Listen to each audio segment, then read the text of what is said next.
2000 నోట్ల ప్రింటింగ్ ఆపేస్తారా? కేంద్రం దీని మీద ఏం చెప్తోంది? మార్చి 31, 2019 నాటికి 32,910 లక్షల నోట్లతో పోల్చితే 2020 మార్చి 31 నాటికి 27,398 లక్షల రూపాయల నోట్లు చలామణిలో ఉన్నాయి 2000 అని కేంద్రం చెప్పింది. 2000 నోట్ల ప్రింటింగ్ను ఆపేస్తారని వస్తున్న ఊహాగానాలపై కేంద్రం స్పందించింది. దీనిపై లోక్సభలో క్లారిటీ ఇచ్చింది. 2000 విలువ కలిగిన కరెన్సీ నోట్ల ముద్రణను నిలిపివేయడంపై ఎటువంటి నిర్ణయం ఇంకా తీసుకోలేదని ఆర్థిక మంత్రిత్వ శాఖ శనివారం లోక్సభకు తెలియజేసింది.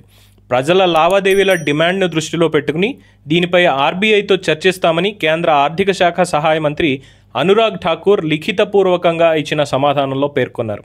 2019, 20, 2020, 2021 సంవత్సరాల్లో 2000 డినామినేషన్ నోట్ల ముద్రణ కోసం ప్రెస్లతో ఎటువంటి ఇండెంట్ ఉంచబడలేదని ఆయన తెలపడం జరిగింది.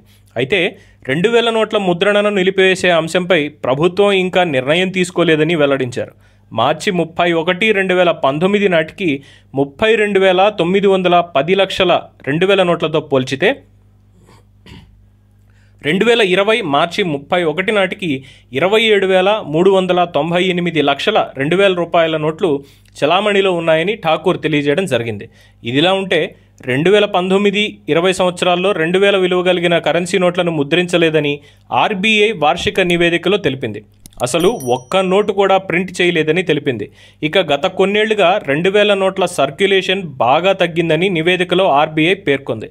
దీంతో 2000 నోట్ల ముద్రణను ప్రభుత్వం ఆపేయనుందనే వార్తలు వచ్చాయి. దీనిపై స్పందించిన ప్రభుత్వం ఈ అంశంపై ఇంకా ఎలాంటి నిర్ణయం తీసుకోలేదని తెలిపింది. 2016లో పెద్ద నోట్ల రద్దు తర్వాత 2000 నోటును తీసుకొచ్చింది ఆర్బీఐ. ఆ తర్వాత 3 ఏళ్ల పాటు బాగానే సర్క్యులేషన్లో ఉన్నాయి. కానీ ఆ తర్వాత నుంచి గులాబీ నోటు పెద్దగా కనిపించడం లేదు. కొందరు బడా వ్యాపారులే 2000 నోట్లను బ్లాక్ మనీగా దాచి ఉంటారనే ప్రచారం కూడా జరిగింది.